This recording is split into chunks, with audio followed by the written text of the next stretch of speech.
Hi everyone, God bless you. Ito ang inyong lingkod, Jerry Almasan.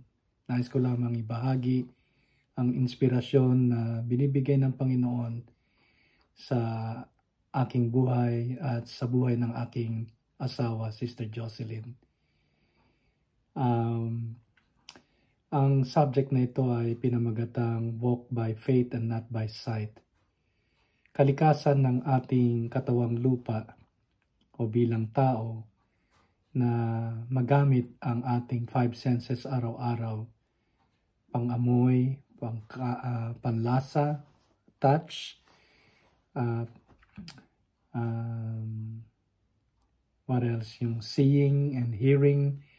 So yung mga five senses na ito ay nagagamit natin araw-araw. Subalit, ang pananampalataya ay hindi nakabase sa five senses. Ito ay, kung tawagin minsan, ay super sense, which is the faith. Meron tayong mga panalangin na sinagot ng Panginoon. Victorious ang ating pakiramdam, nakuha ng marami sa inyo. Halimbawa, ang one-off resident visa. It was a divine intervention na nangyari dito sa New Zealand. As a Christian, as a God-fearing man, I believe it was the hand of God na nilagay ng Diyos sa puso ng gobyerno during pandemic upang sa ganon makuha ninyo ang matagal ninyong pinapangarap na one-off resident visa. And it's very, very impossible na mangyari, pero all things are possible.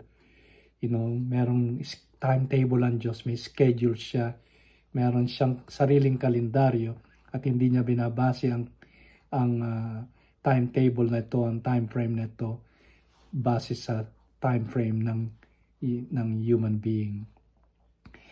Meron ba kayo mga kahilingan sa Diyos na mukhang ang Diyos ay nasa bakasyon?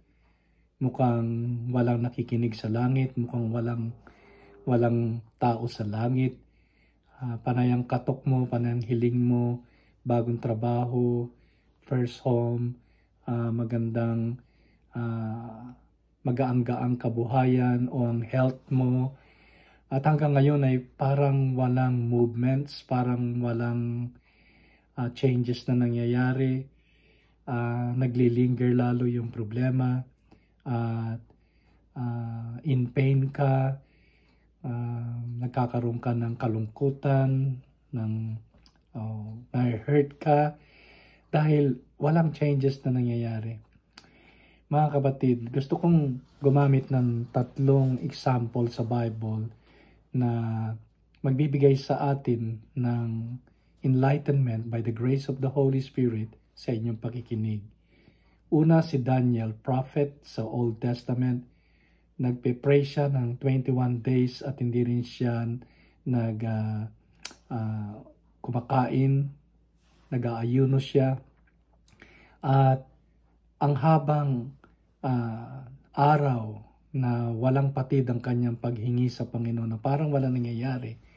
Imagine that, walang food, walang tubig, panalangin, may hinihingi siyang mabigat na kahilingan.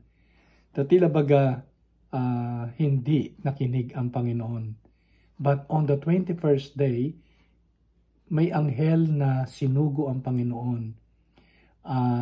Nagpakita siya sa isang vision kay Daniel.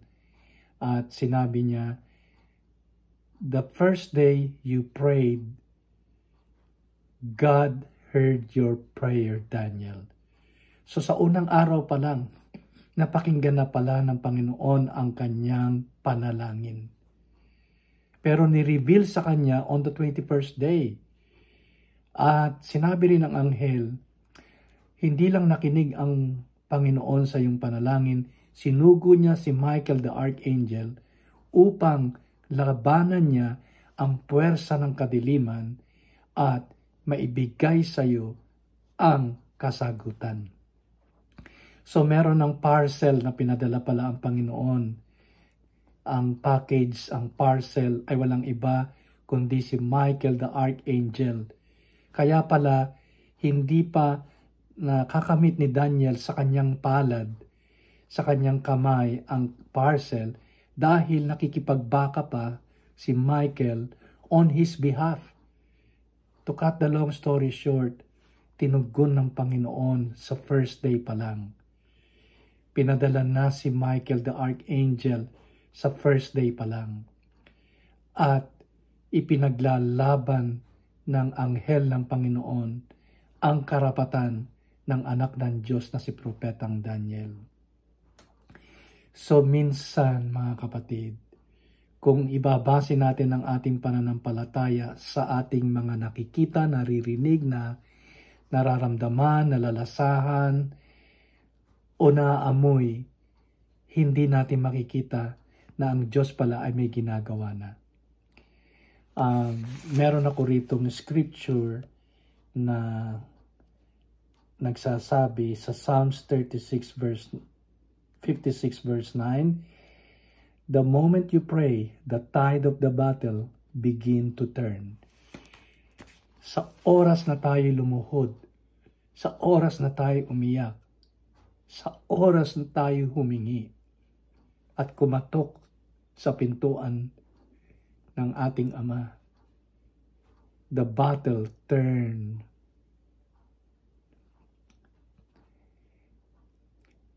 Nag-change na ang tide ng battle. May ginawa ng pagkilos ang Panginoon. Naalala ko mga kapatid, may in-order ako sa China para sa kitchen namin around January lang o February. At nung binayaran ko, may email ako natanggap at sinabing, "Thank you for your payments." Then the following day, merong email again na pinackage na nila yung aking order. Sumunod na araw, sinabing umalis na raw sa depot nila, sa factory nila, pinadala na roon sa kanilang courier person. And then nasundan ng email, nandun na raw sa airport at papunta na ng New Zealand. Pagdating sa New Zealand, meron naman ako natanggap na email, ang sabi, darating sa Wanganui kinabukasan. At kinabukasan mga kapatid, nandoon sa pintuan namin yung parcel. Nandun ang pangalan ko. Ganun ang Panginoon mga kapatid. Magtiwala tayo sa Kanya, sumampalataya tayo sa Kanya, walk by faith and not by sight. Darating ang parcel ayon sa timetable ng ating Panginoon. Pangalawa na alala ko sa banal na kasulatan ay si Joshua na successor ni Moses. Namatay si Moses, pumalit na leader ay si Joshua. Sinabi ng Panginoon sa kanya, "I will exalt you before the eyes of all Israel, and ikaw ay i-vindicate ko kung paano ko vinindicate si Moses." So binigyan ng instruction si Joshua, sabihin mo sa mga Levitical priesthood, mga Levites na priest, buhatin nila ang Ark of the Covenant, mauna silang lumakad, tatawid kayo sa Jordan River. At sabihin sa mga Israelitas na sumunod sila sa Ark of the Covenant pero may distansya. Huwag silang lumapit ng very, very close. At sabihin sa mga Levita na saserdote na pagka na-touch ng kanilang mga toes, mga paa nila, ang tubig sa River Jordan, they have to stand still. Okay, ang Ark of the Covenant, doon nananahan ang presensya ng Diyos. Para tong kahon na acacia tree na ang laman noon ay yung 10 Commandments, yung tungkod ni Aaron, at saka parang souvenir na manna from heaven na nahuhulog nung nandun sila sa wilderness. At meron 2 cherubims na design doon sa Ark of the Covenant. Doon nananahan ang presensya ng Panginoon. So ang nais ng Diyos sa ating mga mananampalataya, mauna siya sa atin. Siya ang mag-lead, siya ang absolute natin. Siya ang final natin. Na pagka kumilos siya, kikilos tayo. So yun yung walk by faith, not by sight. Not my will, but your will be done. So ngayon, noong tumama na yung mga paa ng mga saserdote do sa tubig ng Jordan, ang sabi ng Bible, very treacherous yung tubig, mapanganib at swelling kasi natutunaw ang snow doon sa Mount Hebron, pababa doon sa Jordan River. Ang dulo ng Jordan River ay ang Dead Sea, patay na dagat kung tawagin. At ang patay na dagat ay walang outlet yon. So, mahaba ang Jordan River. Ang sabi ng Bible sa Joshua chapter 3, noong tumama ang kanilang mga paa doon sa tubig ng Jordan at tumayo sila, nag-stand still sila, merong diversion ng tubig sa upstream at nag-pile up yung mga tubig doon sa syudad na ang pangalan ay Adan, City of Adam. Imbis na dumiretso papunta doon sa Jordan River, nag-divert napunta doon sa City of Adam. So you can imagine na ang tubig ay patuloy pa ring umaagos. Maaring hindi lang doon sa talampakan nila umaabot ang tubig at ito'y umaangat papunta doon sa kanilang sakong, umaaring umangat hanggang sa kanilang mga tuhod. Na kung titignan natin, ang tagal naman ng miracle, ang tagal naman ng recovery ko, ang tagal naman ng solusyon, ang tagal naman ng reconciliation, ang tagal naman na maayos ang problema. Ano ang ating mga pasanin? Ano ang ating mga kahilingan sa Panginoon? Tumataas ba mula talampakan sa sakong, sa tuhod? Ang utos ng Panginoon, stand still. Dahil yung tubig na yun na umaagos ay kailangan maubos at dire-diretsong dumiretso doon sa pulang sa Dead Sea. So noong nakarating na roon sa Dead Sea, umagos na, then nakakross sila sa River Jordan. Natuyo. Anong ibig ko sabihin dito? The moment na tumama ang ating mga paa sa tubig, meron na nangyayari doon sa upstream. Yun yung sinasabi nating pananampalataya.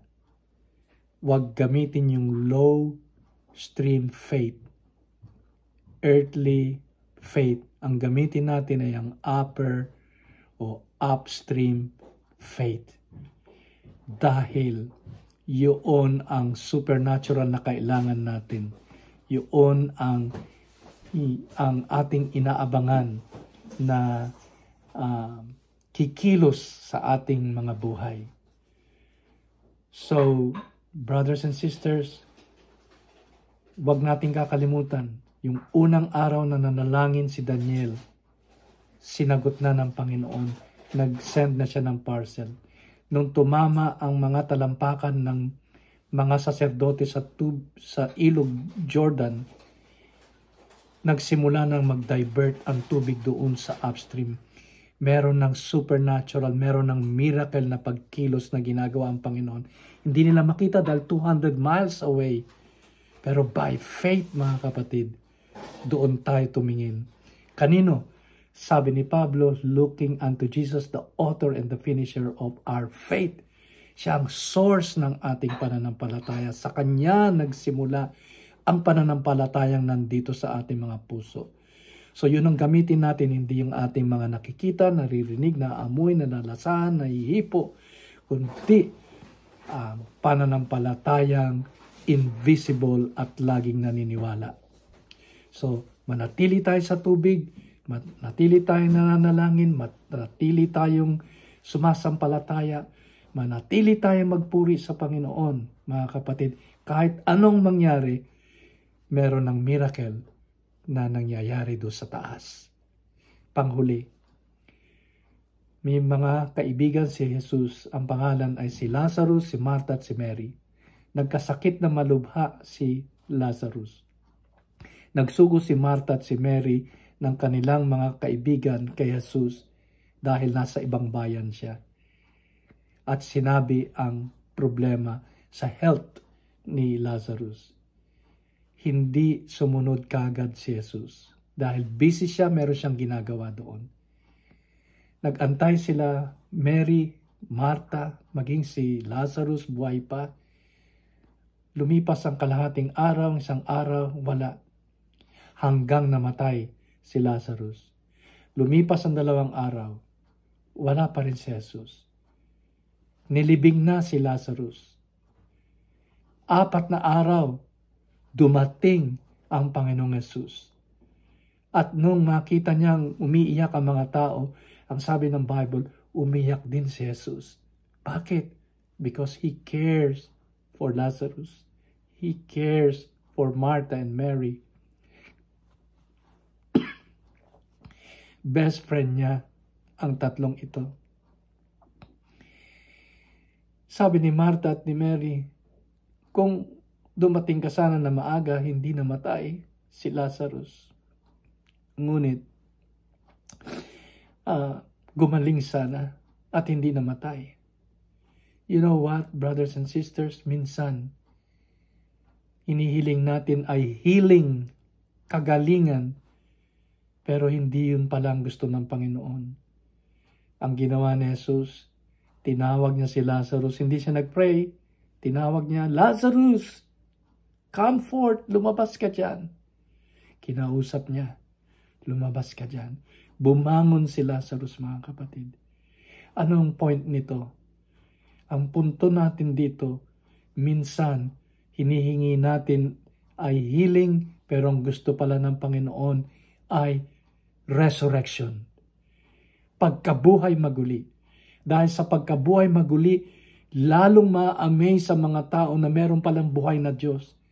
Kung simple lang ang kahilingan natin, trangkaso lang, pinag-pray, gumaling, okay, common yan. Pero minsan, ang nais pala ng Diyos ay hindi yung kagustuhan natin. My thoughts are not your thoughts, my ways are not your ways, my timetable ay hindi niya timetable. Yun, mga kapatid, nawa tayo'y tumalima sa pananampalataya. Tayo ay manatili sa tubig. Tayo ay manatiling magpuri sa Panginoon, maglingkod sa Diyos. Praise God, nawa kayo'y pinagpala ng Panginoon. Kung meron kayong kahilingan sa Diyos, manampalataya tayo. Maniwala tayo na atin nang tinanggap and it will be yours. Yan ang sabi ng Panginoon. It will be yours. So look unto Jesus, the author and the finisher of our faith. Nawa pinagpala kayo ng Panginoon sa maikling mensaheng ito.